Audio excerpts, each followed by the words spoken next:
I swear to God, I wanna just slip my wrist and end this bullshit. Throw the magnum to my head, threaten to pull shit and squeeze until the bed.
Okay. All right. What is up? What is up? What is up, people? We're gonna go ahead and put that music back on, but we're gonna make it low. We're gonna bring it down low. How's it going, y'all? How's it going? Welcome to the TG3 Roundtable. We have changed. We have evolved. It's different. It's so different. It's so different. How dare you! Now, we're just on YouTube now. Yeah, we are on the YouTubes, baby. The YouTubes. Back on the YouTubes yet again. All right, we're streaming on YouTube now, y'all. What's up, M8? What's up? How's it going? I've been good. Man, I haven't been on. Let me blow the dust off this site. I haven't been on this thing in forever. All right. How have you guys been? What is up, ladies and germs? I haven't been on it. Oh, what's up, y'all? What's up? It is time. It is time, baby. So, surprise. You didn't multi-stream on both. Yeah, I wanted to, but it's very much. I talked with KG about it because him and I both use OBS. It's a lot of a hassle, and to be real, I think this is better because it allows me to just focus on one thing. Plus, with the roundtable, a lot of you all have spoken. So to give context, also, what's up, Sanchez? I was on. It's Alonzo. What's up, Alonzo? So to give context, how this went down is I went on Twitter and I made a poll saying, should the TG3 Roundtable switch to YouTube or stay on Twitch? And everybody voted, and literally it was 100%, 12 votes, unanimous, yes, and 0 for no. So nobody wanted the roundtable on Twitch anymore, which I get it. And the best part about it is, since the TG3 Roundtable is on YouTube, once I'm done streaming this, the VOD is just immediately on YouTube forever, which means months, years could pass, and people can still watch this installment of the TG3 Roundtable. So that's good. That's one thing I do like. And I'm thinking about revamping the roundtable a little bit, just to give it a little bit of a new face to fit with the new channel. And then I might actually start numbering the episodes. I know, right? How dare you! I never number these episodes, but I think I might want to now because I want to lean more towards making the roundtable like a show, like a kind of like a TV show. That's kind of the aim I'm hoping to do.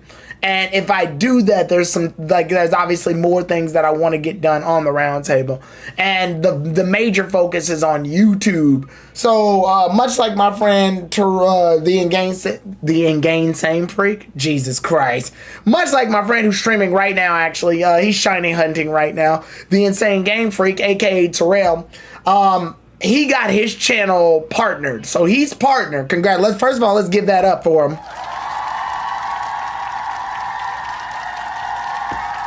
So yeah, he's partnered right now. And I feel like my goal is pretty simple. I'm like, wait a minute. He can do it, which means I know full well I can do it on my channel. That's not the dissing or anything. I just know that I'm active. I'm on Twitch a lot. If I can balance Twitch and YouTube out together, then I can be in the money on this one. So the idea is for me around, I want to say next week, moving forward into like July and further, I want to go ahead and get the YouTube stuff off the ground, and the roundtable has permanently established itself to be on YouTube. So if you, and this is for everybody, if you're looking for the TG3 Roundtable content, you will have to go on YouTube all the time. But that doesn't mean Twitch is completely abandoned. The Tabletop Tuesday for Yu-Gi-Oh will still be on Tuesday and still be on Twitch. Twitch. So Twitch will still be available for that. Stellar Blade stream will still be on Saturdays on Twitch. That will be untouched. Legend of Dragoons, that's still on Twitch.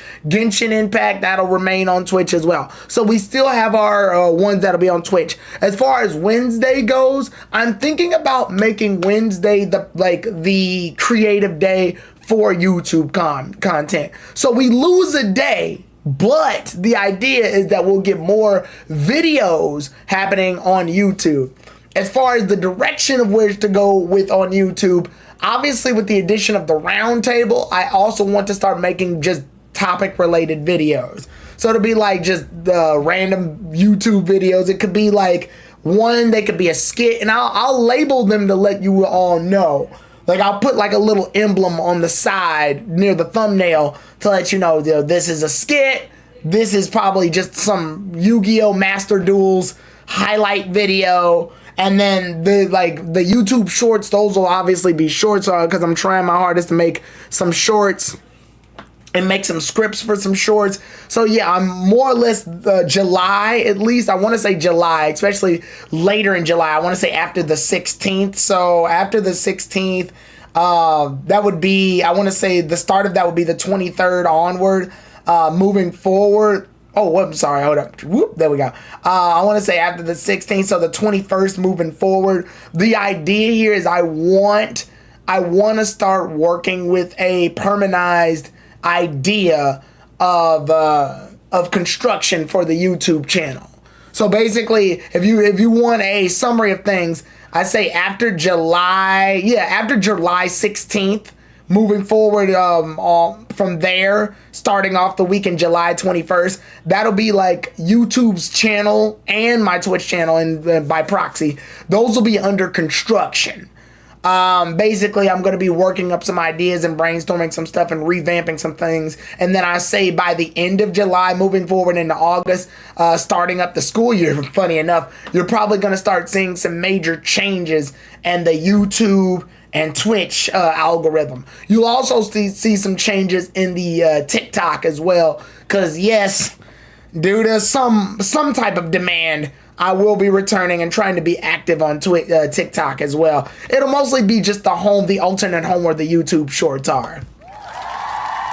Stop it. But yeah, that is at least the overall goal for the next up and coming week. So I believe next week is the start of July. It's the 30th. So we move on to the 30th and then move forward into the rest of July. I say the 30th onward, some varying things are about to change because at my job, I'll be getting off a lot earlier that week. So since I'm getting off a lot earlier that week, the goal is to try to change things up around that time since I'll have more time. But that also means I'm going to be trying to take less naps and get less sleep going. But I feel like that'll be necessary because I want to work out some major things for the channel. But yeah, that's pretty much an update. You're planning on handling both Twitch and YouTube for your 2025 year plan. Yeah, pretty much. Not to mention it's easier doing it here instead of on Twitch because with Twitch, in order to convert it to put it in YouTube, it does take a bit of time. Yeah, absolutely. The best part about the roundtable, I clicked recording off of instinct and I clicked it off. But the best part about YouTube is once I click start streaming and then I stop streaming on YouTube, the VOD's already on YouTube no matter what. I mean, for clarity purposes, I may still wind up making a thumbnail for the lives to give them some like identity. But other than that, that's like the only major thing I have to do. Everything else is pretty much like on set. And that's one thing I love. The roundtable itself, I do like the roundtable setup, but I'm thinking of probably doing some form of makeup on it just to switch it up. But other than that, it's also weird. I need to go back to Streamlabs. I don't know why it's not the chat isn't showing up on the chat box. Because I do want the chat to show up on the chat box. I need to see what I have to do in order to make sure that does happen. I hope you don't have to change it up. I hope you don't have to change it when you switch over to YouTube. That would be annoying. But yeah, that's pretty much one of the things I wanted to talk about during the Bushi hour. Another thing I want to talk about is I want to talk about card game stuff, mostly Yu-Gi-Oh! I'm wanting to collect more cards again, but I know in between that and the fact that the Switch 2, I already bought that, I'm gonna need some of that money. But I have been enjoying playing Yu-Gi-Oh! On like Master Duels and stuff, and I want to try to go to some like locals again. I want to try to go to some local stuff again and have some fun there. It's gonna be a toss up on whether or not I do that. It just all depends on what's there, pretty much. Yeah, it all pretty much depends on what's there. But here's one of the things I wanted to briefly talk about. Technically, this has been out for a while now, and I try my best. I try my best to make sure that when I'm doing reviews for things that they're about up to date as possible on the roundtable. This one I put off a little bit, but that's only because, for real, I put off this game for a little bit too. I haven't touched this game at all, like in a while. I have no realistic need to. I think the only time I'm really going to touch this game is, oddly enough, during the review of it, if I do a review of this game. But I'm going to be real. It's Sparking Zero. I just... Dragon Ball Sparking, did you end up getting rid of your Switch 1 or you keep both? No, I still have my Switch 1. It's in the living room. But, yeah, so we gotta talk about it. Dragon Ball Sparking Zero. This game. Where do I even begin? Sparking Zero is just... I hate to say, it's just mid. That's the problem. It's mid. It feels like no matter what happens, Sparking Zero is just sort of a failed expectation thing. But again, that's what happens when you take a concept that's grabbing from a series that's well over almost 20 years old and thinking you can just fuel things off of nostalgia and then bring it into a modern era.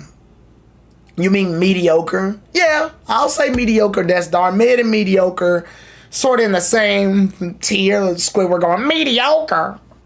Yeah, to me, the problem with Dragon Ball Sparking Zero, and before we actually talk about who's on screen, let me break it down for you, Mark. It's complicated. My thing about it is this, right? Sparking Zero is, and I said this before, and a lot of people always said that I was negative for it or being pessimistic, and I mostly just aim to be a realist about it. Sparking Zero tries so desperately to cling on to the nostalgia that is Dragon Ball Z Budokai Tenkaichi series that it completely lost sight of what made that era of Dragon Ball gaming so good. Because that was a golden era for Dragon Ball in terms of video games. We had like Budokai 1, 2, and 3. We had Tenkaichi's 1, 2, and 3. Hell, if you want to argue, we had Infinite World. We also had Burst Limit. We had a bunch of good Dragon Ball games. Hell, ending it out, we had I'm trying to think. We had Raging Blast and Raging Blast 2. Like, that little pocket of time, that era, was really good for Dragon Ball games because Dragon Ball games didn't lose sight of what they were supposed to be. Fun. Sparking Zero tries way too much to aim to the online audience, which I get it. The times have changed, so obviously it's going to relate to the audience that's more active. The online audience is the more active audience. But the problem is, I think they completely didn't think this over. Dragon Ball Sparking series or Tenkaichi series, or whatever one to have you. No, not Final Bout. Final Bout had good music, but it wasn't a good game, unfortunately. Anyway, when it came down to the Tenkaichi series, Dragon Ball, and even the Budokai series, Dragon Ball was made in the idea of being this like couch head-to-head arcade fighting game, or like this like party game fighter. it wasn't really meant for this online meta life is what I'm trying to say. It wasn't, I don't think they made Tenkaichi, I don't think they made the Budokai Tenkaichi games on the mindset that you were supposed to be a head sweating, thumb pressing meta player. That it wasn't meant for that life at all. It wasn't meant to be in that world. It wasn't meant for that whole deal. For example, one of the things I'm disappointed in the most about Sparking Zero is the ultimate moves. The super moves and the ultimate moves. I think the super moves and ultimate moves just feel like they're lacking. I feel like they're just lacking. Visually, there's a little bit of a flair, but I can't even appreciate it. Whenever I look at a super move or an ultimate move in Sparking Zero, it feels like I'm tasting a tiny little spoon of ice cream. It feels like I'm at an ice cream shop, and instead of getting a giant waffle cone cup or even a regular cup of ice cream, I feel like I'm eating a tiny little ice cream spoon that they let you have for samples. That's what I feel like. I always feel like that, right? I feel like I'm not really getting the experience. It feels like I tasted it and it's got potential to be cool, but it goes and ends so fast I don't get the chance to really like appreciate it. And the other problem is they're trying too hard to be faithful. So in addition to getting something that tastes the same, in addition to getting something that tastes very small, I'm only getting flavors that already exist. I'm getting chocolate, strawberry, vanilla, basic shit, right? It's a video game. Dragon Ball, especially in a lot of situations, has a lot of potential to do some crazy stuff with their characters and their ultimate moves. It's one of the reasons I like the older Naruto Ultimate Ninja Storm games versus the newer ones, because the newer ones tried too hard to be like accurate to the anime and manga, while the older ones, they just didn't give a damn. If a character could realistically do it in like the context of their world, then they made sure it happened and then over-exemplified it even more to make it more action-packed and make it feel more like an impact. You don't want your characters to be too lore accurate, because it's like, yes, we know those characters can do those things, and if we really want to see them done, we'll watch the show. Here's your chance to make these moves look grandiose. Give them big finishers. There's a lot of times in Sparking Zero where I'll see a character like punching them a bunch of times, punch them one time in the stomach, and then launch a giant blast, and then the screen will be all smoky, and then that'll be it. And I'm like, what? Bro, this is a Dragon Ball character. It doesn't matter which Dragon Ball character it is. You can make them do like a punch a bunch of times, punch in the gut, blast a bunch of times with an energy volley, and then when the opponent gets hit, they look up, they look in the air, boom. It's a giant version of whatever they were about to do. They launch that motherfucker, the character tries to hold it off, then the character powers up a little bit, the camera leads up to their arm, then zooms out, pans out, and then the character blasts. And then once that does that, it moves towards the blast, moves towards the bigger blast, contacts, boom, and then we get a bird's eye view of the planet Earth, right? And then it goes, and then you can see it like going, and then the screen fades to white, and then we go back to the fight. Like, that's beautiful. It feels like you did a real Dragon Ball Z move on somebody. But you want to know what happens when I say something like that? Somebody in the comments goes, nobody's willing to wait all that for a move. Yeah, because this shit isn't for you. It's not supposed to be some online thing. Not really. You can play it online, but online realistically should just be an option, like a side thing. But Sparking Zero made it their main thing. That's like the only real option you got going for you if you're playing this game. If you play this game single player wise, you've got the story mode, and then maybe a tournament mode, and custom battle, and that's about it. And custom battle to me was a cheap way of them pretty much going, well, you can do it. You make your own experiences. Yeah, I can make my own scenarios, but the problem with that is, one, you're requiring me to do the heavy lifting for the entertainment factor of the game you gave me that I bought, instead of being creative yourself. And two, I'm still limited to the limited supers and ultimates that Sparking Zeros provided me.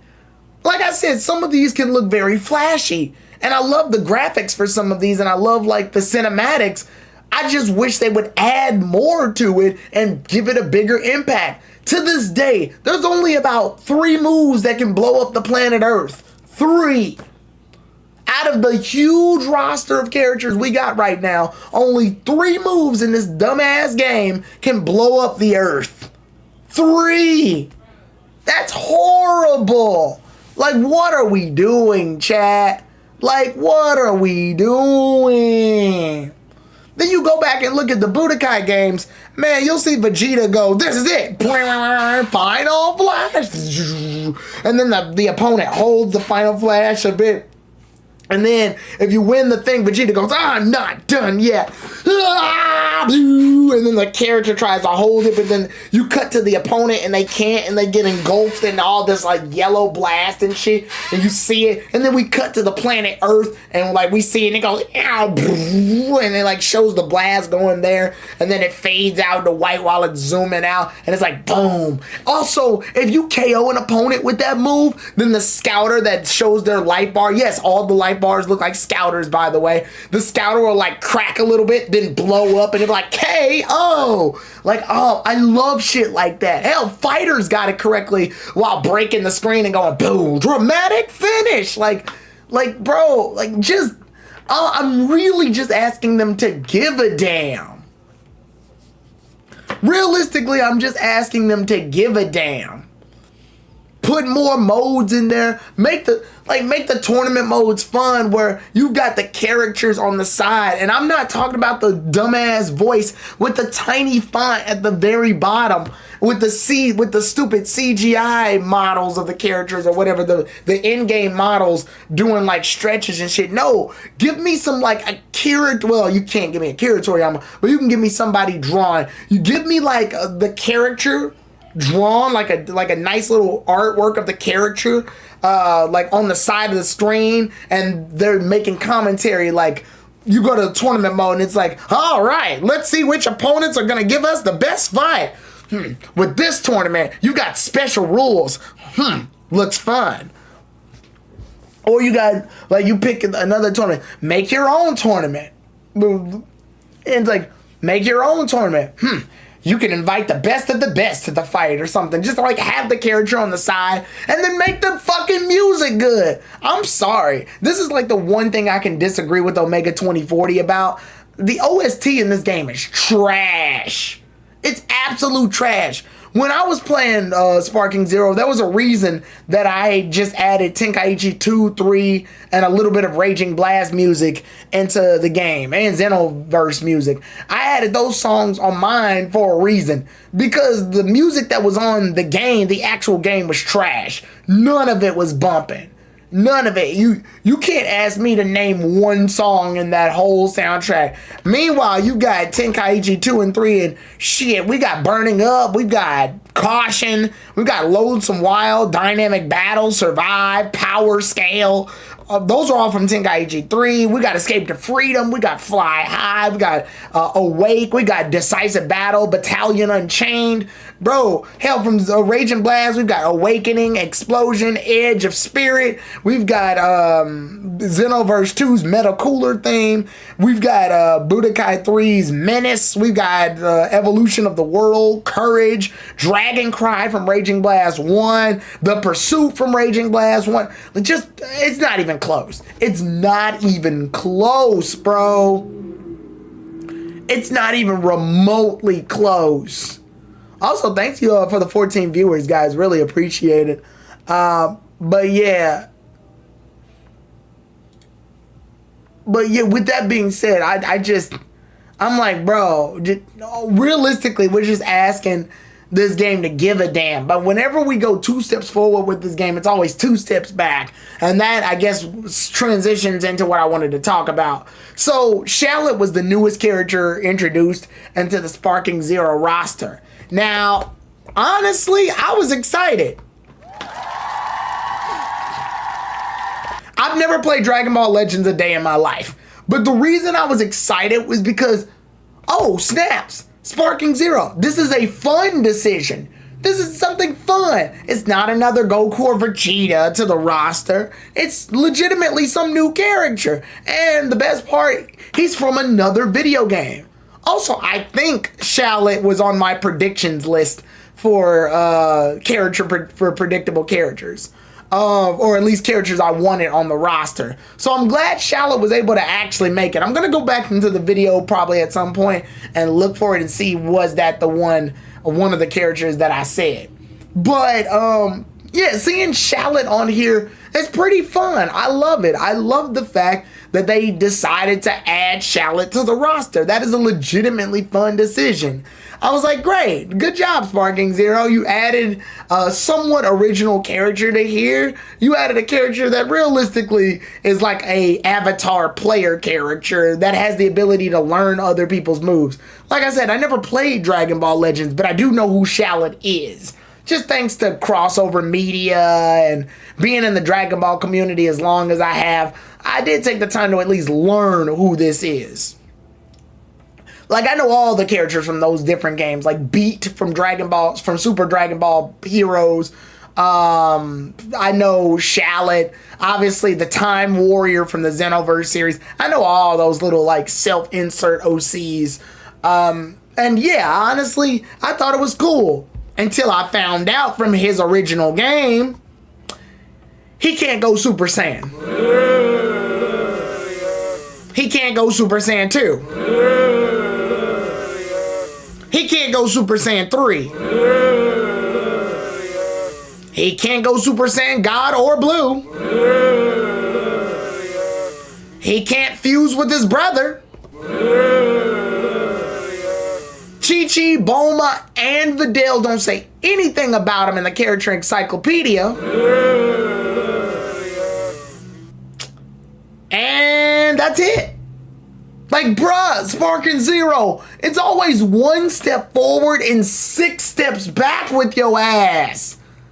You had an opportunity here. I was like, you know what? You know what? Fine. Maybe they didn't want to program a bunch of crap in the game. I feel like they should have, to the very least, given Shallot Super Saiyan 1.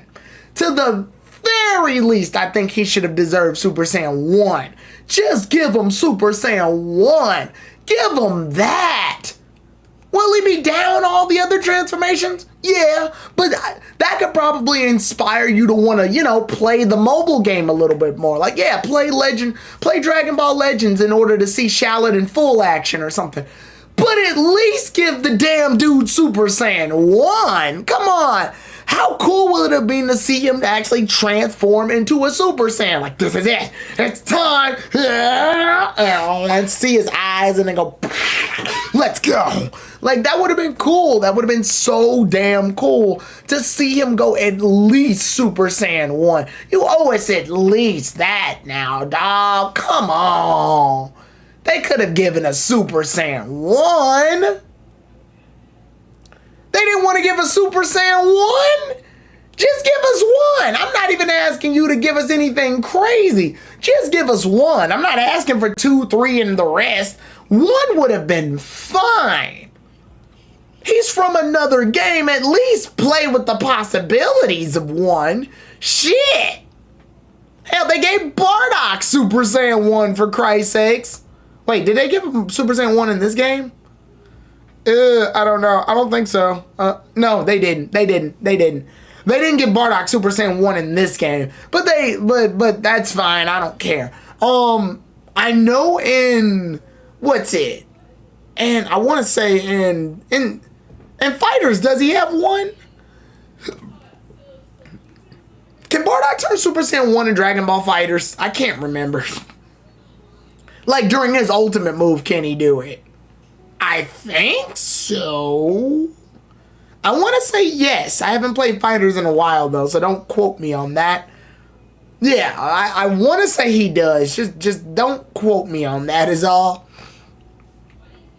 But regardless, yeah, the girls not being able to do an encyclopedia on him, like, bro. And a lot of people in the comment section on Twitter were like, oh, well, Shallot can't get an encyclopedia thing for the girls because the girls have never met him. Bulma has, first of all. Yeah, I watched the cutscenes. Is there a Dragon Ball game that lets you create your own character? Plenty of them. Xenoverse 1, Xenoverse 2, Dragon Ball Super Heroes. Super Dragon Ball Heroes. There we go. Super Dragon Ball Heroes kind of lets you do it. The Dragon Ball Fusion game lets you do it. Ultimate Tenkaichi lets you do it. Yeah, there's tons of Dragon Ball games that let you do that shit. But yeah, mostly, if you're looking for the best game that lets you do it, it's Xenoverse 2. Xenoverse 2 is the one that has the most character customization and making your own character. Xenoverse 1 is kind of limited, and Ultimate Tenkaichi only lets you create a Saiyan. That's it. You can only make a Saiyan. And even when you make a Saiyan, the Saiyan has very limited things they can and can't do. But no, there's tons of the Dragon Ball Online game for that was in China allowed you to make your own Dragon Ball character. So yeah, there's tons of Dragon Ball games that let you do that. That's nothing new at this point. But yeah, with that being said though, for me, I'm just disappointed. I'm just horrifically disappointed. I wanted to be happy about this. I really did. I never played Dragon Ball Legends, but at least I knew who Shallot was, and I liked the fact that they added him in. I thought that was like pretty cool. Cause like cool, that means Sparking Zero's reaching out. That means that we could probably get Android 21 in the mix. We can probably end up getting but if they're treated like this, I kind of don't want them. If they're being treated like him, I don't want it. The problem with Shallot being here is that when Shallot shows up, I was excited for him, and then Sparking Zero made it very clear he was just inserted real fast. Like they put him in there, but they didn't. But they were lazy about it. They didn't put in the extra effort. Yeah, they didn't put in the extra effort. They didn't try. They gave us the bare minimum. And then the worst part is the Sparking Zero communities going in a tizzy going, oh my god, yeah, Dragon Ball Sparking Zero's back, baby. Oh my god, yeah, this game was dead and Bandai brought it back. No, they didn't bring it back. They added one thing to the game and did the bare fucking minimum. That's what they did. They put in as little effort as physically possible and then said, look, this is what you all want, right? And I'm like, no, bro, that's not what we wanted. You did a mediocre ass job and thought that could pass, and it didn't fucking pass. And that's what I'm upset about. It's like, try. Damn it, try. Ugh, whatever. I'm over it. But if you look at Shallot's movesets, it's very clear, like, he's doing what he's supposed to do in game. He's supposed to be a character that learns other people's moves. And I do like that they at least gave him some flavor text from when he fights, like, Vegeta and Nappa. If you go into the origin stories of them, I like that he technically trained under Nappa, and I like that, one, it gives Nappa a little bit of character development. The problem with that, though, is that Nappa doesn't say anything special back to Shallot. So this just seems like a one-sided interaction. Nappa's just saying his standard generic quotes. Meanwhile, Shallot's like, all right, Master Nappa, let's go. It's like he even says something special to Kaba, but it's one-sided because Kaba says these lines generically, whereas Shallot is like, never thought we had other Saiyans. And I wouldn't really call Nappa a master. Like, it's like he wants to have a full conversation with these characters, but unfortunately, he wasn't released the same date as the game. So these characters feel so disjointed from Shallot. And I'm like, come on, y'all couldn't record some new lines for these characters? Like, bro, was it too much to record like a few new lines for Shallot? For other people? It's like, bruh. And it really sucks because the guy who voices him, I think his name is Kagi. which he started off as a YouTuber, which is funny as hell. I love that. Kagi loves, you can tell that he's really excited about doing this, and he's in a video game and he loves it, and he's doing his hardest to do the Shallot voice. Meanwhile, nobody is interacting with him, so it feels one-sided as all hell. Yeah, it feels horrifically one-sided. It feels like it almost feels like he's talking to a wall that just so happened to make a bunch of money. Like, it feels horrifically disjointed, and I feel bad for him, because it's like, bro, you finally got in a Dragon Ball Tenkaichi video game. How cool is that to be in a Dragon Ball Budokai Tenkaichi game? That's cool as hell. Yeah, it's a hollow victory, because it's like, well, they're not gonna return the favor and make it so the other people return dialogue back to him. So now it just feels like he's talking to himself the whole way through. And I'm just like, bruh, they didn't give him the ability to turn Super Saiyan. He doesn't get any cool commentary. And his moves, while I get it, they are meant to be copies of other attacks, feel lackluster, because they're just lame. I do like the effect they put on Shallot to make it look more like the Legends game. So kudos to Dragon Ball for that. So they did put in some effort. It's so weird to me. It feels like when it comes to this game, there's like a select amount of people that are putting in a lot of effort, and then a larger amount of people that are putting in little effort. I can't explain it. It feels so weird and disjointed. It feels like there's a group of people that are putting in a bunch of effort to make this look good, and then there's a bunch of people that are just sort of like bullshitting. And it disappoints me pretty much on all waves. But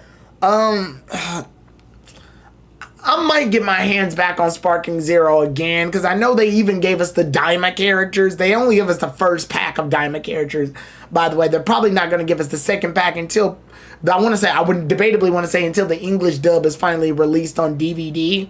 And then maybe that'll be like their cross promotion. Although that doesn't make much sense for the Japanese version of the game. But even there, that's another problem. Oh, we finally got Dragon Ball Daima characters. Oh, but they only speak Japanese. Like, bro, they couldn't even bother to have the voice actors do their lines for the characters. Like, they only speak Japanese, and it's such a like sore thumb if you know. Now, if you have the whole game in Japanese, then it won't matter. But I don't have the game in Japanese. I have it in English, so them only speaking Japanese is just dangerously noticeable. I'm like, bro, y'all couldn't even put in the effort to have the other characters just be voiced? You've got Pansy, Glorio, Kid Goku, who can now turn Super Saiyan, Vegeta, who can now turn Super Saiyans 1, 2, and 3, and I think Majin Beep, because his name is technically a slur. Yeah, you have those characters, and you didn't even put in any type of effort to make it so they can speak English. And I'm just like, bro, where's the English patch? And the sad part is, if we get one later, then it's like, congratulations, we've got an English patch for something we should have been got an English patch for anyway. Like, I hate that the fact that Sparking Zero is, to me, is so bad of a Dragon Ball game that the only good things about it is basically the bare minimum for other Dragon Ball games. To me. Whenever something new happens in a Sparking Zero, it's just congratulations, you did the standard. Like, nothing about Sparking Zero ever makes me feel like, oh my god, I'm gonna have fun with this game. It always feels like a chore. There's no love. Like, the character roster looks like absolute ass. I don't care how many times you rearrange it or change it. They said they fixed it a little bit, but even still, they didn't completely fucking fix it. And even when they did, it's just a bunch of stock images of all the characters staring forward into the deadless abyss. And I'm just like, this is dumb. And when the characters show up, they just land. And when they land, they just... And I'm like, bro, that's lame. That's fucking lame. Meanwhile, you got Tenkaichi 3, when you go to the character roster, you'll see characters doing poses and stuff. Like, womp, womp, womp, womp, and you go through the roster, you'll see, like, Goku with, like, the serious look. Or you'll see Vegeta with, like, the look that he did in the, what's the damn thing? The Wrath of the Dragon movie. Or you'll see Gotenks doing the double peace signs that he did when he blew up Majin Buu. Or you'll see the Great Saiyan Man doing like the little pose thing that he does all the time, and Great Saiyan Woman doing like her pose on the other side and stuff. And you'll see like Captain Ginyu doing like the hands thing with his hands, and like or Vegeta doing like the smug thing with the shoulder up when he's on Super Saiyan 4, or Kid Goku with his fist and he's like got his mouth open. Like, bro, there was love back then, bro. There was love back then. There was care. There was flavor. There was realism. It had soul. It had life. And I'm just like, what happened? What happened? I hate Spark. I don't want to say I hate Spark and Zero. That's far. But I want to say Spark and Zero might be one of my least favorite Dragon Ball games. One of, not my least favorite. No, that honor can belong to so many other games. But you know what? You know what, Saiyan? You brought up Final Bout earlier. Is it sad to me that Final Bout feels like it has more soul in it?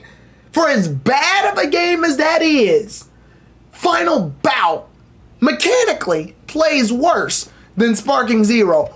But,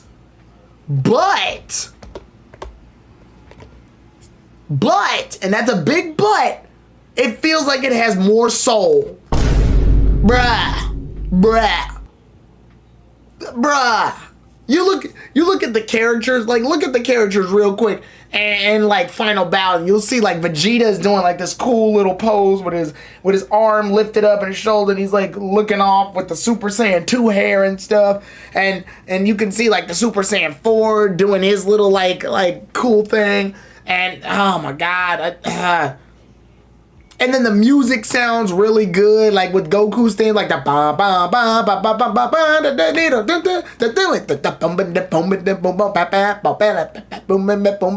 ba. Ultimate Battle 22 or 27 if you unlock the other 5 characters. Ultimate Battle 27 has more love. But look at the character roster in that game. It's all the characters like in one little thing together, and they're doing like cool little poses. Like Goku's got like the peace sign up. Goten and Trunks are in the bottom doing like their little stances. You got Vegeta doing a standard like stock pose with the arms crossed. You got like Trunks with his hand on his sword. Like it's fun. Why doesn't Sparking Zero have like fun artwork for the characters on the roster? Like, why don't they have that? Why don't they have, when the characters land down, you know what? You fine, use the in-game models for when the characters land down. But why don't they have fun little emotes? No, when you start the game and you select the characters, they just drop in and just stare.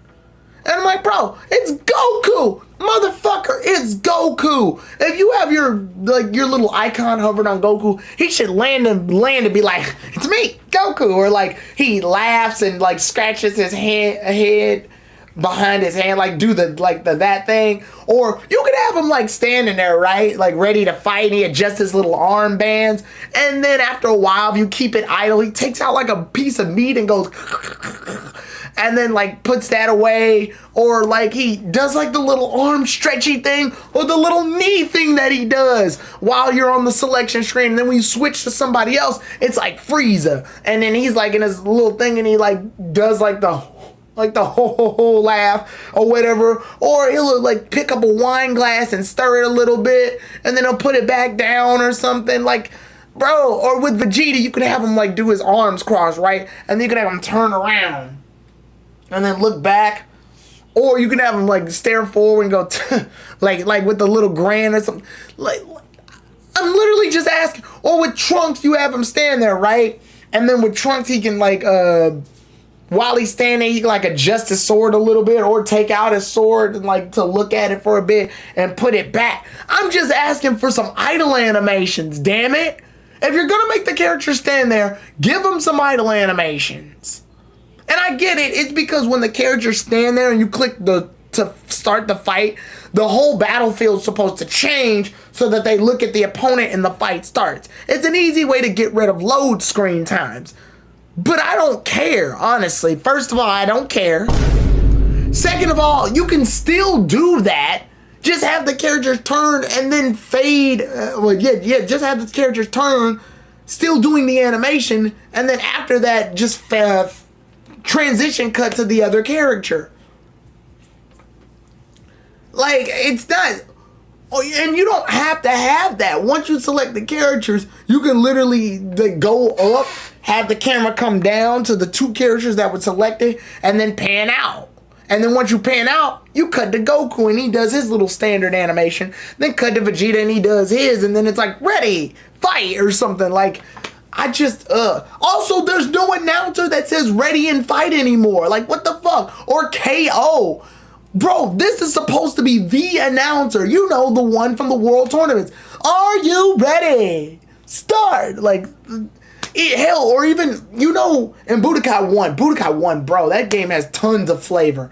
Aesthetically, I think Budokai 1 is the definition of what a Dragon Ball game should be. And did you know, in the World Tournament, right? If you're doing the World Tournament and you knock somebody out, instead of saying KO, the announcer will say, stop it there. He's saying stop it there because it's a fight. It's a tournament fight. You can't do any more. Any more after they're knocked out would be disqualification. So he's saying stop it there for a reason. Or when you knock somebody out, they go ring out or something like that. Or like, we have a winner. They said that in Budokai 2 and 3. And with the announcer, and you can change which announcer says things. You can have Goku say it, ready, start. Or Piccolo say, ready, start. Like, you can have any character say it, and oh my God, I'm so... And in the World Tournament, in this game, they do side commentary, but it's very stock, and it feels very, like, uncomfortably soulless. It feels like it's there, but it feels like it's very stock there, like there was no real thought put into it. It was mostly put there as a placeholder. And it happens during the fight, and it's not that great. I'm just over it. I'm over the staleness of Sparking Zero. I hate that Sparking Zero is trying so hard to be the other Tenkaichi games and failing every time because it refuses to lock the fuck in and be more. And instead it added a bunch of characters and did the bare fucking minimum. We don't see, like, Dragon Ball video games are also supposed to be an opportunity for characters to be a bit more expressive than debatably they even were in their, like, anime debuts. That's why I get excited when, like, Kale, Caulifla, Kefla hit, like, Akaba. I'm more excited for when they're in video games than in the anime, because in the anime I know that they're just generic ass characters that were placed in order to fill up the roster for the other characters. But in the video game, this means they can be potentials to do more stuff. We can make a story around them. We can have them develop in certain ways. We can have them say fun little lines that we never thought they would ever say. We can have them interact in ways that we never thought they would interact. But no, this game wants to do the bare fucking minimum, so we never get that opportunity at all. You could have done a fun storyline where you can't use Super Saiyan for Kaba, Kale, and Khalifa, but they get transported back in time due to Trunks' time machine or something. I don't know. They wind up transporting back in time, and they end up meeting other Saiyans like Bardock and Raditz and stuff. So now you get this fun little story mode where they fight against the older Saiyans. And, like, they didn't put fucking King Vegeta in the game, so we could have had a moment where King Vegeta is like, Saiyans that don't destroy planets? This is preposterous. And then Kaba's like, Master Vegeta, is that you? No, wait, you're different. And then they have, like, a fight, and Bro, we could have had some fun shit. We could have had some fun shit, and they don't do it. No fascia, so we don't get to see like Kale and Khalifa interact with another female saying that would have been so good. And they could have recorded the lines in it. Sparking Zero is so hollow to me. It is the most hollow Dragon Ball game I've ever had the displeasure of playing. Like, I want to like this game too. I want it so bad for them to be like, you know, I gave them the benefit of the doubt at one point. I was like, you know what? Maybe they could have. Maybe they could have turned this around. And then I realized what I was dealing with. And I'm just like, But anyway, we've gone way off topic with Shallot. I think that's unfortunate because I want to say more about Shallot, but they didn't bother putting any more about Shallot. So that kind of reflects my thoughts on the game itself. Let's move on to the next topic. And the next two topics I'm actually really excited about because I listened to you all's responses. And while I wasn't able to do a bunch of them, I was able to at least watch two. So let's get into the next topic. So, I started my anime watching journey. Well, I wouldn't say started the anime watching journey. I continued the anime watching journey, especially from the request of you all to watch a couple of shows. And one of the shows that was requested was My Happy Marriage. Now, I said this at first. My goal for watching an anime that you all suggest was I was going to watch the first 6 episodes and then give it a thumbs up or a thumbs down on whether or not I would continue it, all right? If I gave it a thumbs up, then I would continue watching it, and then I'll upload the whole episode review on YouTube, which means I'll record an entire review of it and talk about it from there, and then give it the thumbs up or the thumbs down based on its performance. The first anime that you guys suggested to me was My Happy Marriage. Now, for the roundtable, I'm only going to talk about 2 animes as of right now. But don't worry, I will be watching some other anime soon. I just had to balance this with the other things I had to do in my life.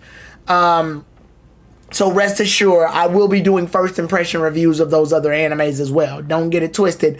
They will be focused upon. But as of now, I want to go ahead and talk about My Happy Marriage. My Happy Marriage, first of all, I love it. I love it. It already earns a thumbs up to me. It's good. I think it's really good.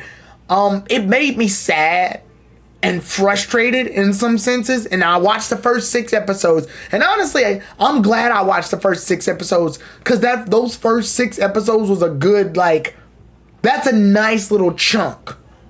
That's a nice chunk. You get a nice start, beginning, middle, end point. And then as you move on to episode 7 and beyond, you're going to get more plot.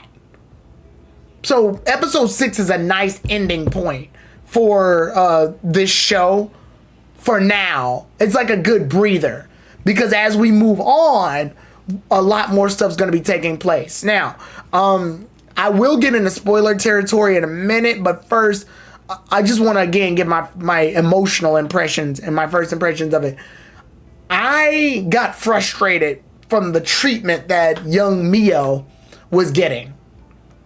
Like the way she was getting treated, I was openly getting frustrated. But honestly, that was a good frustration. I like that I was getting frustrated by it. I like when shows make me feel more than just one emotion. And the reason I like that is because it allows me to be more diversified in my feelings.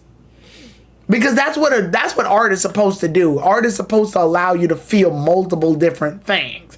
And that's definitely what this one did. So to start off, for those of y'all who don't know, this girl, Mio Saimori, she is born into a very prestigious family, the Kudo family.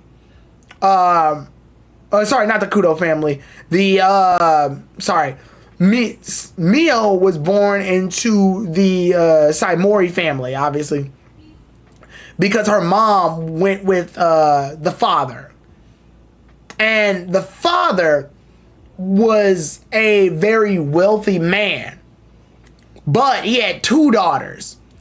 And frustrated as in your Forger frustrated. I guess you could say that. But the father's a very wealthy man. He has 2 daughters, and Mio's the older daughter. But unfortunately, Mio wasn't born with the ability of having special abilities, special powers, the ability to like see spirits.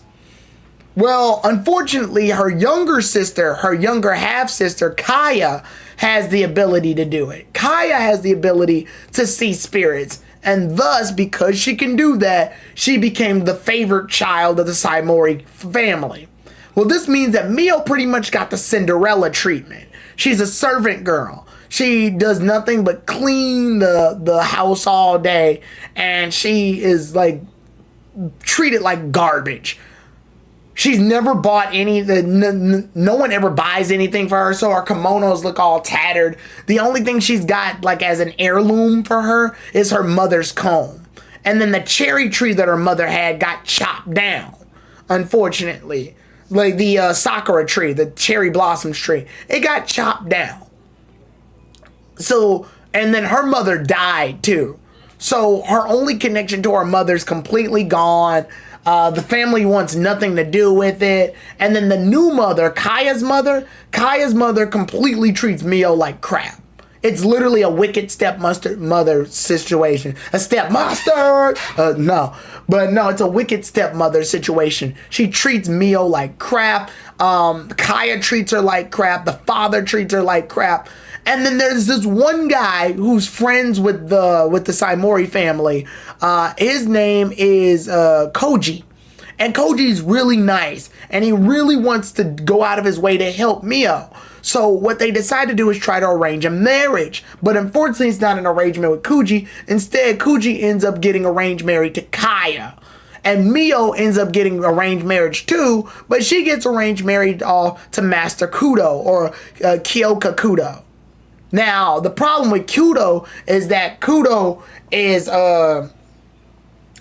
has strayed away a lot of females that were arranged to be married with him before, only because of he has a very emotionless, cold nature towards a lot of people. And it's mostly because he mostly is focused on his job. So everything else comes second. Once he ends up seeing Mio, everything changes a little bit. He opens up a little bit more, and after giving her a little bit of a chance, and her cooking for him, and showing that she can be of use, he opens up a little bit more, and thus Mio gains a connection with Kudo, and the two very clearly start to become a better match. I felt really bad at first because I wanted Mio to get with the first guy. I wanted Mio to get with Koji because Koji's a nice dude. He's doing it with good intentions, and even after the arranged marriage and he knows that Mio's being sent off to another family, he still pursues for Mio to be happy. That's a good guy right there. I can't get mad at him at all. Koji gets mad at himself because unfortunately he didn't get what he wanted to do, and he wasn't strong enough to change anything. So she does end up suffering as an ending result. But we learn later that it isn't all bad because at least Master Kudo winds up being nicer to Mio than he has been to any other girl that's been arranged. And to be fair, those other girls that tried to marry him only wanted to marry him for his materialistics and his money, which means that they were colder to him, and thus he was cold to them. They had no clear relationship. Whereas Mio and Kudo, it's clear they have a connection, and thus they get along a lot better. Then, unfortunately, the other families get wind of this, and they don't want Mio to be married to Kudo, because if Kudo marries Mio, then they'll be able to have the Osama blood. And that's because Mio has a bloodline trait with very strong special abilities. It's just that Mio doesn't have those abilities. And it's very possible, and they're definitely not hiding this, Mio's probably going to unlock those abilities much later. She didn't get them at first, so it's probably a delayed effect. And even if it isn't, the power still will exist in the bloodline of whatever child that Mio and Kudo wind up making together if they eventually wind up birthing a child. So because of that, they're trying their hardest to swap things out. Especially when Kaya winds up seeing Kudo for the first time. When Kaya sees Kudo, she instantly falls in love with Kudo because of how he looks. And the fact that he's wealthy. Basically the same type of girl that Kudo rejects. Materialistic, shallow women. Well, because of this, they decide to switch the marriages. So Kuji definitely gets the chance to marry Mio at this time. But the problem is, Kuji doesn't want that because he knows that Mio's happier with Kudo. And congratulations on Kuji for being mature about that. Honestly, I respect the hell out of him. And I hope that, like, as I'm watching this show, he gets a better ending for himself. He gets a better thing going because right now he's with Kaya. And it's very clear Kaya wears the pants in the relationship because she's a spoiled little brat. So much so to the point where later on, they basically kidnap Mio and try to force her to reject a marriage with Kudo. Because Kudo is very clearly proposing to Mio. And once they get married, that's it. It's locked in. Well, Mio got kidnapped and basically forced by Kaya and Kaya's mother to reject the marriage. Thankfully, Mio is able to hold strong and reject saying that. And she holds off on not saying that for basically all the way up until Kudo shows up to the house to stop them. Kuji, it's thanks to Kuji that he's able to find the area in the first place. And that's good. I'm glad to see that the two work together in pursuit of Mio being happy. And even when Kaya tries to talk to Kuji tries to evacuate them because after the ending result of the fight, the entire house winds up catching on fire. The whole area winds up catching on fire. So they gotta evacuate. And Kaya doesn't want to evacuate because she's throwing a hissy fit. But Kuji makes her evacuate only because he's like, yeah, you're trash. The way you treat Mio is trash. You're trash. I don't like you. Nobody likes you because you're a spoiled brat. But you want to know what? Mio believes that you still need to live even after you treated her like crap. Because that's the type of person that Mio is. And you can't hate on Mio. I'm sorry. She's precious. She's precious. She's sweet. Everything about her. She apologizes a lot, but that's only because she's so used to being beaten. She's sort of like, you know when somebody takes in a dog from the pound or something and they adopt a dog, but the dog's been beaten by the former owner so badly that they're shivering? That's kind of like how Mio is at the very beginning. She's so battered down that she feels like she's not enough. And it makes you feel bad because it's like, you are enough, girl. I feel so sad for this character. But that's a good thing. It makes me feel something for this character. I feel something for this character. I feel I want to protect her. I want to fight for her. I want to be there for her. And that's exactly the vibe she gives off. Now, I will say this, and we're going into cons, but it's not big cons. Honestly, I think the con here is Kudo.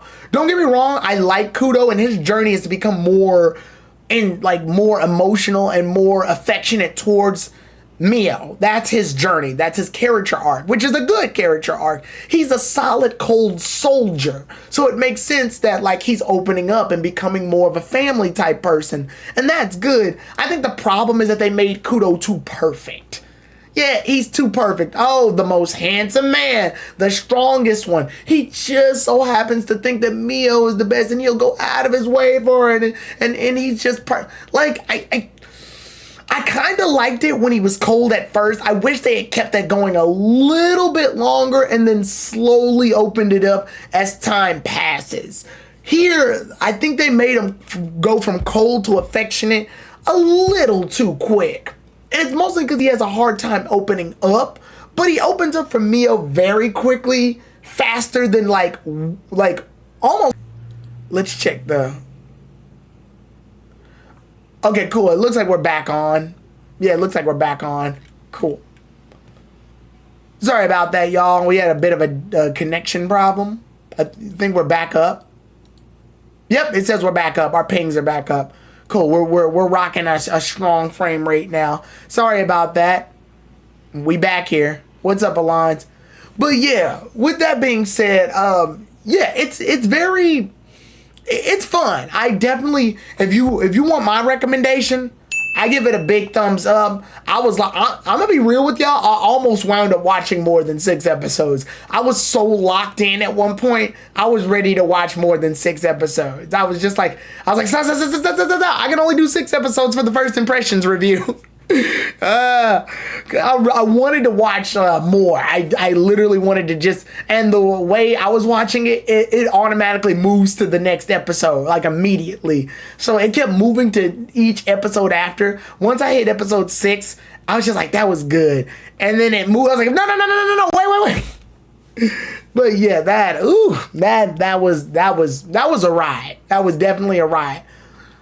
So if you want my biggest recommendation on this, big thumbs up. I'm definitely going to be watching the rest of this, and I'm going to be doing a full-fledged review of this anime when I finally finish this one. So once I finish the anime, I'll write the script, I'll do the editing, and then I'll post this up because I'm gonna be real. I really liked this. This was to me, this was a big success. I very much enjoyed My Happy Marriage. And yeah, just seeing how these characters work, I know there's going to be a lot of fun stuff because the way they leave us after the whole house burning and saving Mio thing, after they do that, we get like a cliffhanger of some other guys in the head families going like, okay, we're going to separate these two no matter what. We'll just have to put them into our own hands. And then it leaves us on like this ambiguous, like, what are they going to do type of situation. And I like that because it gives us more to like look into. And obviously this will give us more time to work on the relationship between Kudo and Mio. So I like it. I very much like it. I can't wait to see what more comes into it. The anime has characters using superpowers, but honestly, it's not crazy. It's not like the superpowers aren't crazy. I think the most we end up seeing is like lightning. I saw Kudo do a lightning spell once. I saw him do an ice spell where he like throws something and like a dagger of ice happens. It's nothing wild. And then Kaya has the ability to see spirits and like the invisible spirits. So, okay, we can see that's nothing crazy. And then we saw Kuji. He used his powers because he got so frustrated with how they were treating Mio and the fact that the family stayed so silent about how they treated Mio that when he got frustrated, you could see like furniture floating up in the air and flying towards him. Nothing too crazy. Basic telekinetic powers. Cool. That's fine. Honestly, I'm glad. I'm glad it's because it's not a shonen. It's more like a shoujo, if you ask me. It's more of a shoujo, and like a romantic tragedy type situation.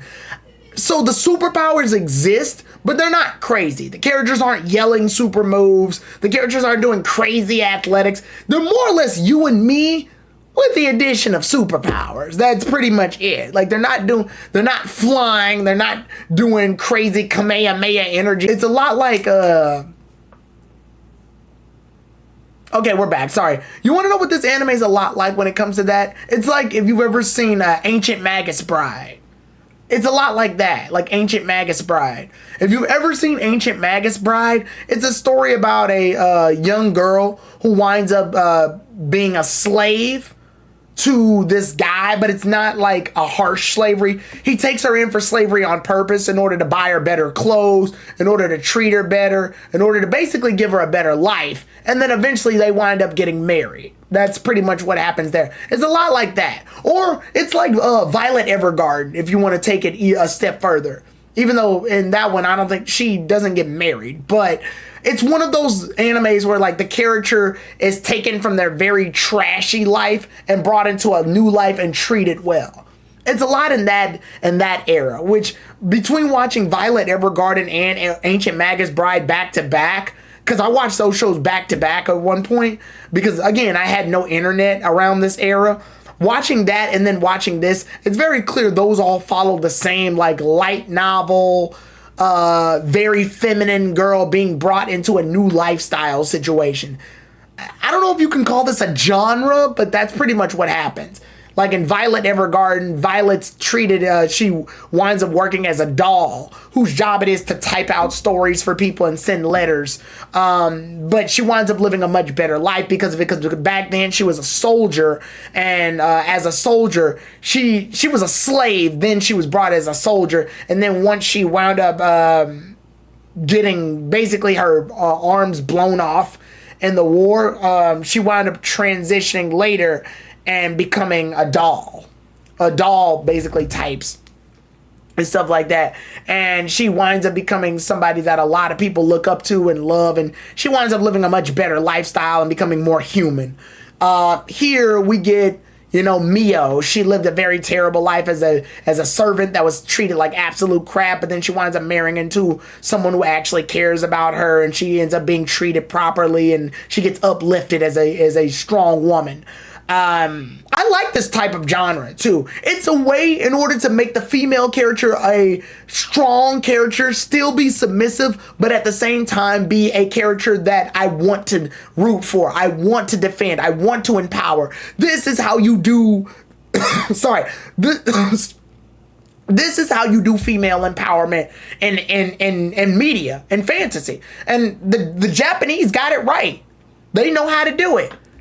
They still have her do a certain role, but they have her do it to her best ability, and it makes it a character that you actually care about. You want to see this character be treated well. You want to see this character be taken care of. You want to see this character be defended. You want to see this character learn. You want to see this character step up and become stronger. And that's what I love about this. That's why I like Mio's journey. That's why I like seeing her grow. That's why I like seeing how she's being treated. That's why I like seeing her get a better life. I feel satisfied. This feels better. Same thing with Violet and Violet Evergarden. Same thing with the main character in Ancient Magus Bride. I like seeing these characters gain a new lifestyle by a character that's a strong leader that they openly follow, that helps build them up and supports them and makes them stronger. So yeah, good job on them. Really good job on them. I like it. Big thumbs up. Highly recommend. Love this show. If you haven't seen Happy Marriage or My Happy Marriage, go give it a watch. It's I believe it's a Netflix anime. Yeah, so definitely go give this show a watch. I most definitely recommend it. It earns my seal of approval. Most definitely. So, ever get the chance, go give this show a watch. I'm telling you, I highly recommend it. I definitely recommend you guys go give this a watch.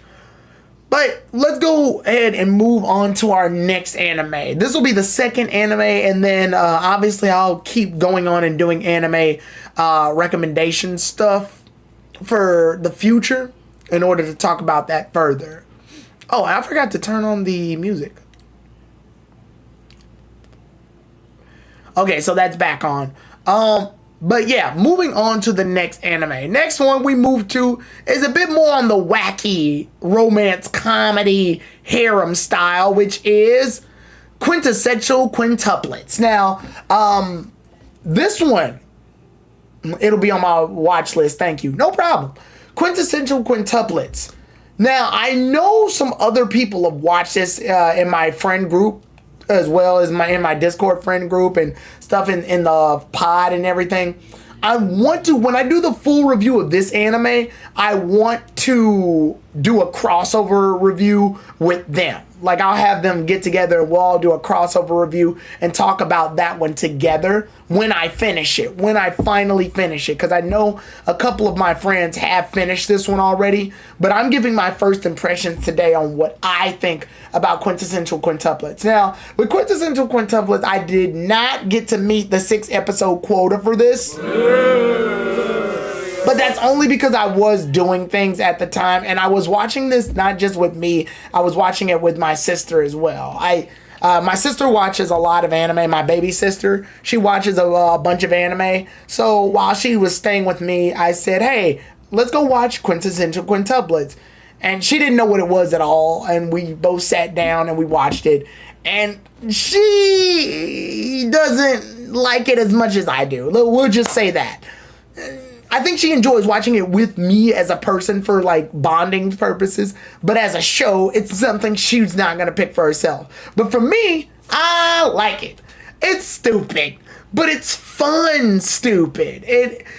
So let's go ahead and let me break it down for you, Mark. Quintessential quintuplets is clearly it's basically just sorry about that. Give me a second here.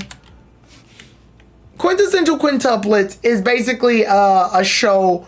It's a harem. First of all, it's a romance comedy harem where the character Futaro, that's the name I use to associate with him. Futaro is a head of his class. He's like number one in his class, super smart, but he's poor. He's broke. He's a brokey. He's got no money, so nobody. But my man out here basically going, we've got to have money. So in order to do it, his sister recommends that he goes and takes the job as a tutor. Which makes sense. He's the smartest in the class, so it only makes logical sense that he can tutor other students and thus he'll get paid for it. Good deal. The problem? He doesn't have to tutor one student. He doesn't have to tutor two students. He doesn't have to tutor three students. He doesn't have to tutor 4 students. He has to tutor 5 students. And not just any 5 students. He has to tutor quintuplets. Yes. 5 girls that were born on the same day. And they all look like each other. You may not think that now because you can see them all like this, but they're all the same. As you can see from the eyes and the facial structure, they all look the same. They changed their hair colors and styles to pretty much differentiate them, but they're all the same. That's the joke. And in the joke, you can see that in universe, the characters will still look at them and go, y'all look the same. It happens like a lot, actually. And with that being said, we introduced the quintuplets. Itsuki, Miku, Yotsuba, Ichika, and Nino. And am I missing anybody? I think that's all 5 of them. Yep, that's 5 of them. So, we've got Itsuki, Miku, Yotsuba, Nino, Ichika. And Futaro has to tutor all of them. And again, it's stupid. But it's fun stupid. So basically, this is a very clever way to get the harem going while giving each character a personality, but still having them all in the same area. The girls all live in a very expensive apartment. They have a unknown relationship right now with their parents, a relationship that we'll probably learn a lot later going into the show. But as we can see, they clearly have a relationship that is more or less a deeper emotional dive once we get into it. But as we see, all 5 of these characters don't really care for Futaro's tutoring. Because they're mostly dumb as a box of rocks. All of them. Yes, all 5 of them are dough brains. They can't pay attention to save their lives. Their study habits are awful. They've got ADHD. They're all just a mess. And they all got their own thing going for them. For example, I think if we break it down, Nino, for example, she is...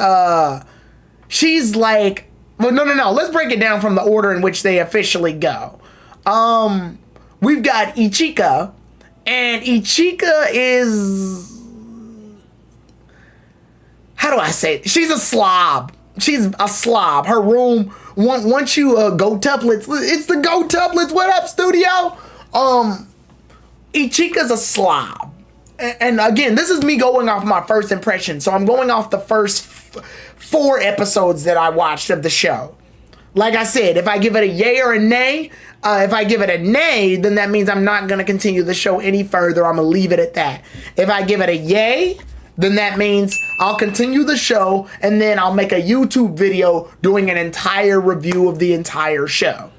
But if we're breaking the girls down in order, Ichika seems to have something else going on for her. At least that's how episode 4 ends. It shows us that she's dealing with something a little suspicious that we don't know of as of yet. But Ichika lives as a slob. And she's a bit pervy. She's on the pervy side. She got a boy going. And she's my second favorite of the sisters as of current. This is as of current. She's my second favorite. She's not very mean to Futaro. In fact, if we had to put her on the scale of how mean she is, I would say she's like the third meanest to Futaro. Yeah. The third, no, would you say the third? I would say she's, like, if we were ranking it 5-1, with 5 being with level 5 being the most mean and level 3 being the least, she's at a level 3. She's not that mean to him, but she's mostly on average with them. So that's pretty much how they are now. And honestly, she's very lazy too. That's also the very fun part. She constantly is like naked all the time. So she has a bunch of stuff over like her clothes, but she has nothing else under like the bathrobe and stuff like that. She's fun. She's definitely very fun, and I definitely look forward to learning more about her. Next up, we've got on the list for number 2 is Nino. And Nino, as of now at least, she's a bitch. She's a little bit of a bitch. She's a little bitchy. Sad, I'm sorry. Literally, when Nino comes in at one point during the study session, she is gathered with everybody else only to give each of the girls reasons why they need to leave for studying to pretty much make Futaro's job harder. And even before that, during their first meetup, she fixes cookies for Futaro and she fixes like a glass of water. Well, the problem is she drugs the glass of water on purpose. She does that so that Futaro gets knocked out so that she can basically send him away. Like on some evil shit. There is an episode later on where she does eventually open up to Futaro a little bit more, but she's very much the tsundere of this group. Or like it's almost like there's 2 tsunderes, but we'll dig more into that other one later. But as far as dislike for Futaro, she's sitting at like number 5. She cannot stand this dude. Every time he shows up, it's basically on sight with this man. It is bad. It is bad. It's to the point where she basically like looks at Futaro and is like, bruh, I don't fuck with you.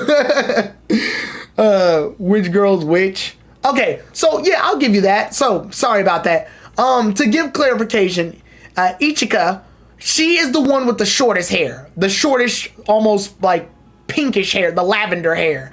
She's the one with the hoodie tied around her skirt. And Nino is the one with the bright pink hair and the almost butterfly looking hair clips on her hair. The one that's crossing her arms right now. She usually has like these nails that are pink on the base and then blue tipped on the front, right?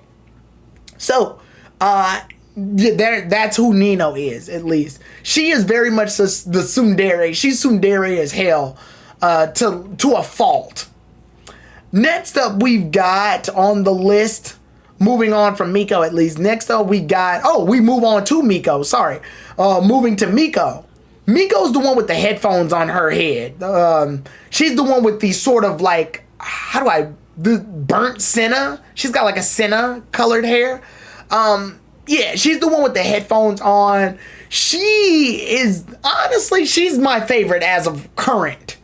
And I say as of current because her development feels very natural. She didn't like Futaro at first. She was very closed off to Futaro at first. And then she does wind up growing closer thanks to their knowledge on ancient Japan warlords. And she likes, like, she's basically an ancient Japan warlord's nerd. So if you talk with her about Japan warlord history, she can talk with you back and forth. And it's mostly because she played like those Japanese warlord video games, the ones where you set up your army and they all have like stats and stuff. Like she's a gamer.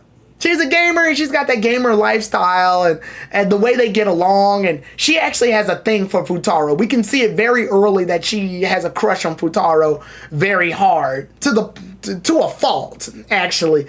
But unfortunately, she can't reveal that crush in front of the other girls, so she sort of hides it off. And then, unfortunately, Futaro isn't at that level yet where he wants to have any feelings towards any of these girls. Right now, he mostly just views them as a job. So when he does that, she gets a little upset that that he doesn't feel romantic feelings for her just yet. So yeah, I like it. She's a bit shy, but it works out in like her favor, and it's really cool. And I do like that situation that she's got going for her. She honestly, like I said, she's my favorite girl as of current. Obviously, these are subject to change as I watch the anime a bit more, but currently Miko is the favorite of the bunch. With the second favorite to me being, I want to say Ichika, but that's only because like I low-key do like the devious chicks. I like girls with that effed up energy. Homegirl is horny on main and it's actually hilarious. I love it. I love it. Homegirl is horny on main and it's funny. But with that being said, let's move on to our next girl. We've covered 3, so next we will cover girl number 4, Yotsuba. And Yotsuba, honestly, Yotsuba's fun. I like her off rip. She's not my favorite as of right now, but I like her off rip. Now, fair warning, if Miko is the smartest of the girls, because to give context, Futaro gave them a pre-test for them to all study and do the test to see what he needs to work on. And during the pre-test, they scored below 50. All of them. And that was Futaro lowering the bar. 50 would normally be a failing grade anyway. For him, he said that 50 would be a passing grade. And if they pass that, they'll never have to see Futaro ever again. Well, the highest grade that each of them scored was a 32. And that was Miku's score. Miku's score was the highest, and it was 32.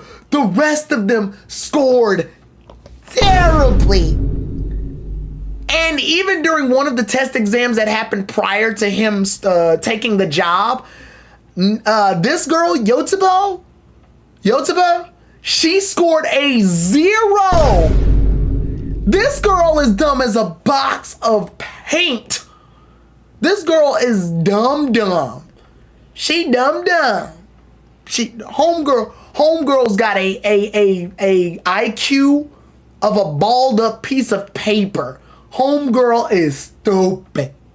She's stupid. But I do like her because she's fun. She treats Futaro the nicest. If we had to go on that anger scale of who treats Futaro the worst, she earns a level 1. She treats Futaro absolutely the nicest. She is the nicest to Futaro out of all of them. She's friends with him. She reaches out to him. She fully admits that she's dumb, but at the same time, she likes getting along with them. She's the one that actually gives Futaro the tour of the entire house and all the girls. She reaches out to him. She's the nicest. She is clearly the nicest out of the group. She's a sweetheart. But yeah, homegirl's dumb. Homegirl is dumb. Homegirl is dumb. Homegirl is dumb. Let Nino cook. Not Gotsuba. I do like her though. She's fun. She's very fun. Oh, and for those who are wondering who Yotsuba is, she is the orange-haired girl with the with the green bow tie going upwards. They look like little antennas or bunny ears. She's the nicest one. She's the fun one. She's the eccentric one. She's the one that would be the life of the party here. She is definitely the one to be around. I like her. I really do. She's not my favorite, only because I think Miku's got a little bit more depth to her. But she is fun to be around. She's definitely the most fun of the girls, and I do like her in that sense. Yeah. So yeah, that's it. But here we move on to number 5, and I don't know how to feel about this one yet. It's the one that we got literally introduced to. We got introduced to this girl at the very beginning, and I don't know how to feel about her, and it's Itsuki. Itsuki is the one with the red hair and the star hair clips. I don't have a feeling on her yet, and honestly, I think the show's gonna work on her the most. First of all, she's the only one of the girls that's visited Futaro's house for dinner. And she's the only one that technically reached out to Futaro to give him like the money for the tutoring stuff, even though the father's the one that sent the money. It's clear she's the most level-headed out of these girls. She's the one that doesn't have the craziest emotions. She's probably an all-arounder. She's got a little bit of tsundere in her, but when she sees Futaro's younger sister, Rei, I think it's, what's her name? Raiha, yeah, that's her name. Raiha. When she sees Raiha, she breaks down because of how cute she is. So she opens up a little bit there. The most Mario character ever. But yeah, sadly, I have to say, Itsuki is just there compared to the other girls. She's sort of there. She just exists. She doesn't really like Futaro as of now, but she does. I think she has a weird level of respect for Futaro.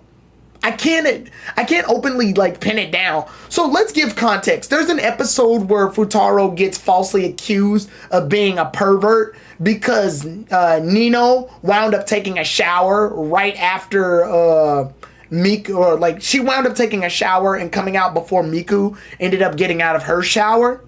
So because of that, Futaro confused the two because they're twins, and also it's because Nino wound up, Nino can't see without her contacts. So when it finally got revealed, she thought that Futaro was in the house being a pervert afterwards. When in reality, Miko told Futaro to come in the house in order to grab the study flashcards because they were studying using flashcards. Well, during that, Nino almost ended up getting a bunch of books falling on her, and Futaro saved her by diving down to block the shot. Well, unfortunately, in context, that was Miko. In context, it looks like Futaro was like over her while she was naked, because she had a towel on, but it looks like he was like taking advantage of her. Well, the picture's taken out of context. So when all the girls have like this trial, it's like a court trial. When all the girls have this court trial to determine his fate about the situation, she does wind up switching sides. Like the classic cliche, yeah.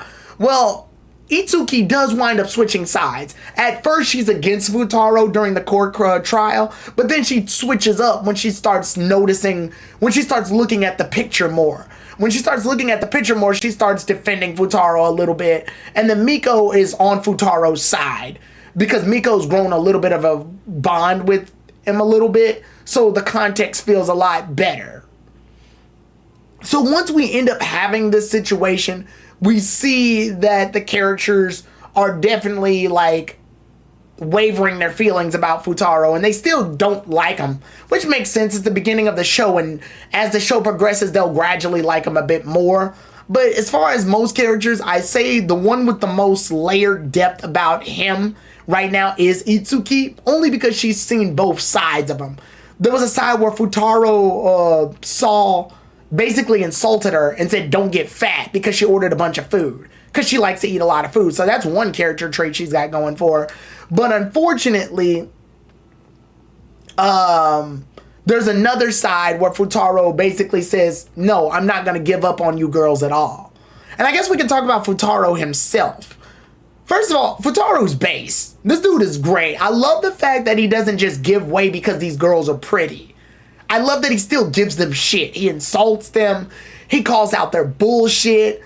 He'll still try to reach out to them and be sincere. And he'll invest himself into like these girls. Most tutors would have probably just given up based on that whole drugging the water thing. Most tutors would have like gotten frustrated. Most tutors would have like just not gave a damn about him. He's going out of his way to gain development for each and individual girl so that he can like gain their trust, gain their respect, do more for them so that he can gain a closer bond with them. And honestly, I respect that. But he's still not above being petty and insulting them when he definitely needs to be. He disciplines them. He gets on them when they don't study properly, when they don't do their homework. I like it. I like that we have a character that isn't going to completely waver to the girls, and that's good. And I kind of hope that they keep that character trait going because it separates Futaro from a lot of the other harem main protagonists of most animes. Most male characters and anime protagonists, when it comes to harem, they're very, how do I put this, beta? They're very soft. They're very jelly beanie. I like how afraid he is of their dad. I haven't made it to that point yet. I've only made it to episode 4, so I don't know the context of that just yet. This is my first impressions review. I will give the full review when I finish the entire anime. But as of now, this is my first impressions, going off from like episode 1 through 5 at least. I do respect how Futaro doesn't waver to them. I like that. I like that he calls them out when they don't finish their homework. I like that he basically is like, yo, they're slacking. Girl, you're trash. You scored 0 on this. Like I like when he calls them out for their bad behaviors while still being open to their like more weak spots. I like the fact that he can clearly see potential in all of them. Because they all score a very bad grade during the pre-test, but he looks at their grades and goes, wait a minute, based on how you all scored, you all failed, but you all failed in very different aspects. So it's not an aspect of you all being stupid. It's you all just lack intelligence in certain fields.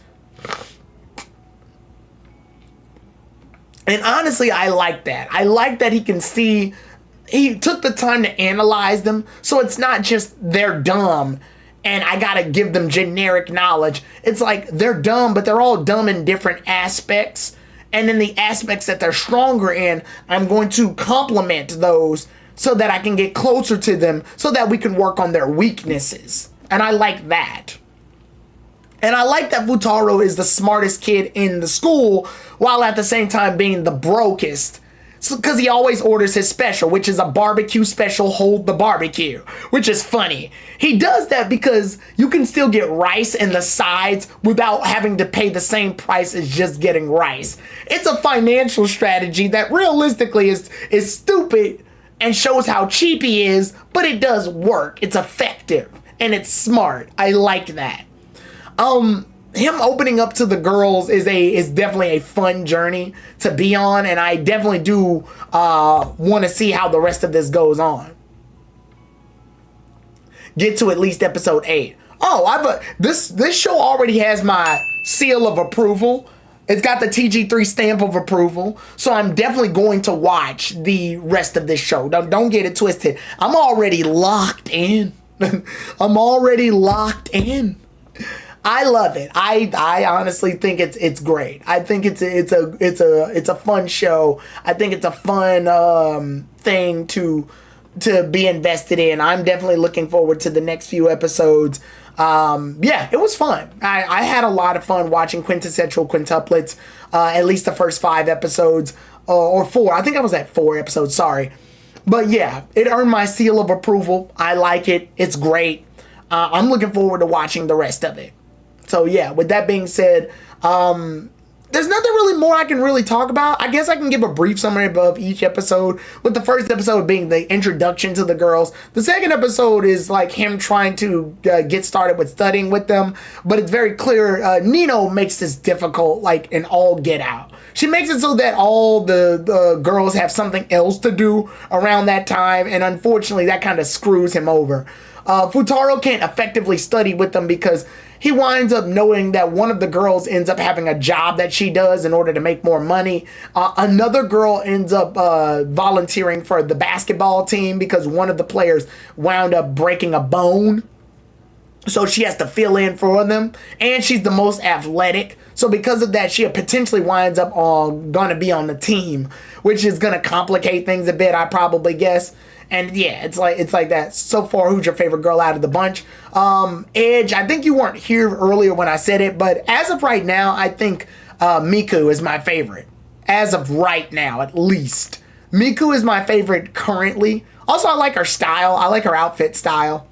I like the headphones. I like her attitude. I like the process of Miku as of right now. If I had to pick who will wind up being my second favorite out of this list, I said that my second favorite is Ichika. Yeah, Ichika is my second favorite as of right now. I can't. She just. What can I say, bro? Ichika's on that. Sorry, I didn't do it right. Ichika's on that energy. I can't explain it, bro. I'm about that deviancy, bro. She's horny on main, bro. She's I gotta calm down. She just Ichika's my Sin City wasn't made ya. Yeah, but nah, I can't explain it. But Ichika is one of my favorites too. But Miku is my favorite currently as of right now. At least right now. And as the show develops, I feel like I might wind up with different favorites. And from what I see in Edge Studio, I think you two have more experience with this anime than I do, so correct me if I'm wrong. The first episode starts off with Futaro looking like he's going to marry one of the girls, right? So it's clear he gains a permanized relationship with one of the girls. But while it does show that the girl has red hair, so you could think, oh, it's gonna be the same girl that he started the anime off with, which is Itsuki. Don't spoil who it is, by the way. But I think the reason that they set it up like that though is because remember, all these girls dyed their hair, if I'm not mistaken, right? All these girls dyed their hair and fashioned them in ways that are different because they're quintuplets. So the idea is simple. We don't know exactly which girl that is. They're all supposed to look the same, and they kind of silhouette the face out, but kept the hair red ambiguously to be like, okay, it could be any one of these girls. Am I getting that? Am I getting that right? Or did they literally just spoil it and say that it's Itsuki? Okay, so you're saying yep on what? Is it like they kept it ambiguous so that it's like any one of these girls could be the one? Or is it just like they just said, fuck it, Itsuki's the one that wins. And we just go on the journey of that. Because sadly, Itsuki's the only one that has red hair. So I'm guessing she's the only one that kept her natural hair color. The rest of them cut their hair and changed it and dyed it and did all the shit to make it different. It's one of them, and that doesn't get answered until the movie. Got it. And the movie is what ends all of this. The movie is what gives us the conclusion we need. And I'm definitely looking forward to that. I'm bringing my snacks. I'm gonna be snacking. But so yeah, the idea, but so I am right though. The idea is that the show introduced us to that to let us know that he gains a relationship with one of the girls. But it's ambiguous which one, because if we go off their natural hair color and their natural hairstyle, it could be any one of these women. But they kept it very ambiguous so that we don't get an answer. How do they decide that? Is it like a popularity poll that decides it? Or is it just the writer already had the idea of which girl would be the it girl, and they're just playing around with the other four to give us like something to chew around? I'm very curious how that probably played out. I'm curious, and I wonder very much how they possibly could have played with that situation. But obviously that's for the future. We won't know as of right now. But I am very much looking forward to the direction in which that goes. Any one of them has a chance. Okay. It'll make sense in episode 8. Got it. Okay, cool. So episode 8 is the episode to look forward to. All right, so I'm definitely looking forward to that. I think I read somewhere that one of them is based off the creator's wife. Oh, and that's probably the one that wins it out. That makes sense. It's like why Nami looks the way she looks and is popular is because that's Oda's wife. I mean, well, that's based off Oda's wife. That's the idea, at least, that we're going for. But just to move forward to this again, it's fun. It's very fun. It's stupid. I don't know why. I even wound up quoting this show earlier, and I don't know why. We ended up going to like this place called Incredible Pizza. It's like this place with all these games and stuff. I remember there's a scene in one of the episodes where Futaro is playing. He's at the arcade with his little sister and Itsuki. Was it Itsuki or was it? Sorry, hold on. Let me go back. Yeah, it was. He was with his sister and Itsuki, and they're playing all the arcade games. And Futaro ends up playing like the air hockey with one of them. And I don't know why Futaro sometimes changes his voice for the situation. He'll try to sound more manly. And when he's playing the air hockey, he goes, "Bring it on." And I don't know why that's funny to me. I wound up quoting that when I went to Incredible Pizza and I saw the air hockey. I was like, "Bring it on." That's funny. I can't explain it. Futaro's a very fun character. Like I said, in most harems, we get the very weak, like, jelly male characters that are like, I'm gonna stand up for myself, and all the girls are like, we love you for reasons that are completely unexplained. It's supposed to be like a gas up fantasy. It's like, oh, don't worry, young teenage boy that doesn't get a lot of girls in the real world. You may be weak in the real world, but don't worry. Tons of girls, from your childhood friend to the one with big titties to the one that hates you but secretly likes you, they all love that. Don't worry. You don't have to change a thing. You don't have to be more masculine. You don't have to work out. You don't have to do any of those things. Don't worry. Women love you. They all love you. I honestly don't like that trope because it prevents growth. Whereas here, Futaro's based. He's sort of like, I don't know, have you all seen like the anime Snafu? He's like that. He's like that guy. Or Kazuma from Konosuba, where he has a harem, but he isn't afraid to give them shit. And I love those characters. I like a character that's assertive enough to be like, yo, fuck you, bruh. No, I don't care. No, I don't. Fuck you. I don't care if you're cute. Fuck you. I love shit like that. I love when a character can stand up for themselves but still get the girl. To me, that's a proper representation of how that should go. And that's a formula that works. And I like it. The author knew from the beginning it's nice to rewatch the show and notice the foreshadowing. I think I read somewhere though. Oh yeah, okay, I read that one already, Edge. Also, thanks, Edge, for giving me that heads up. Thank you to Studio. Studio, definitely look forward to when I review the entire show. Because like I said, I'm going to bring a couple of people over who, from my friends who have watched it, and they'll give their 2 cents on it too. But yeah, I like it. Like I said, for me, it's a seal of approval. TG3 seal of approval. I'm having a lot of fun watching it as of now. I haven't watched dub animes in a while either. It's been a while since I've watched a dubbed anime. And honestly, I like it. It's a good dub. It's a good dub. The characters are fun. The characters are exciting. I like the delivery of the lines. They definitely sound like they have some emotion going for them. I like it. I am having a good time. I'm having a really good time with it. I'm definitely looking forward to more funny shenanigans that these characters get into, more adventures. I'm pretty sure we're going to get the standards. We're going to get our barbecue episode. We're going to get our beach episode. We're going to get our camp episode. We're going to get our sauna episode where they're at the spa.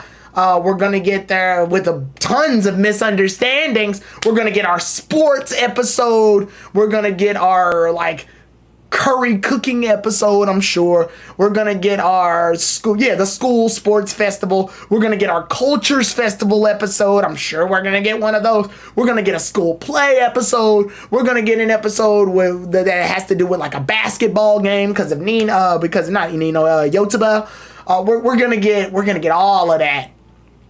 We're getting all of the cliches. We're getting all the tropes. Yeah, we're going to get all of that shit. All that. We're going to get probably an episode where they go skiing and they got to go on like those little lodges. We've got a winter episode, a Christmas episode I'm sure we're going to be looking forward to. We're getting all of them. We're getting all the cliches you can think of. The summer breaks. I'm sure we're getting all of that crap.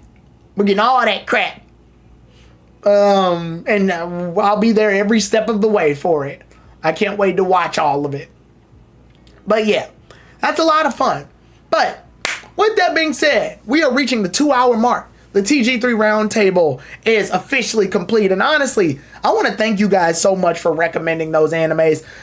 Next on the recommendation list, I see that there's a bunch of other stuff that I was looking forward to. You guys put like my Bochi the Rock or something. I can't remember what it's called. Anyway, you guys have some other ones.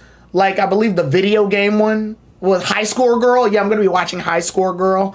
Yeah, you guys recommended a bunch of good animes, so I'm going to be watching them, and then during the next TG3 Roundtable, I'm going to be talking about those as well. But I'm also going to be adding some other topics to the roundtable, and fair warning, I'm going to do my best at least to, in the middle of the week, so I say Wednesday, I'm going to openly announce what the topics are going to be about for the roundtable and advertise them and give an announcement on those. And then after I do that, I will obviously go into those during the roundtable, give the announcement.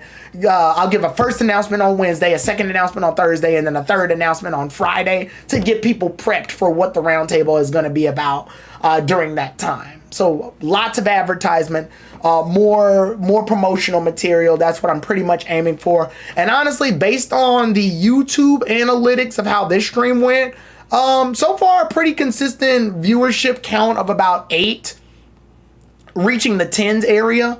So that's really good. People who went in and out of views was 42. Chat rate, we saw the chat rate was going by pretty well. Although I might have to like look at this because the analytics probably changed based on the fact that we were disconnected for a brief second and then connected back on. But with that being said, thank you all so much. I'm definitely going to look into this, see what improvements need to be done. As far as the roundtable being on YouTube, I will definitely say this is probably a success. Oh, I know what I'm doing next time. I am going to be watching Ironheart, so make sure you all stick around. I'm going to be doing an impressions review of Ironheart, so make sure you all stick around for that. I told you all I'm going to be digging a lot more into the Marvel universe, into the comic book universe, in order to talk about those things, so make sure that next week, next Friday, you stick around for the Ironheart review on the TG3 Roundtable, as well as in some more anime first impression stuff. So with that being said, thank you all so much. I had a really great time talking with you all about Dragon Ball Sparking Zero, about my happy marriage, and about quintessential quintuplets. I'm excited. I'm ready to watch more quintessential episodes, and I'm also ready to watch more My Happy Marriage. Really great animes that you guys recommended for me. I will see y'all then, everybody. And on the Twitch channel, make sure you look out tomorrow for Stellar Blade and then Legends of Dragoon on Sunday. So I'll see y'all then, everybody. Thank you all so much. You all have a great night. I recommend you go ahead and hop on over to Terrell's stream. I believe that currently he is streaming Pokemon Scarlet. He's doing a shiny hunt. So with that being said, we're going to go ahead and head on over there. I will see y'all then, everybody. Tyrone TG3 out.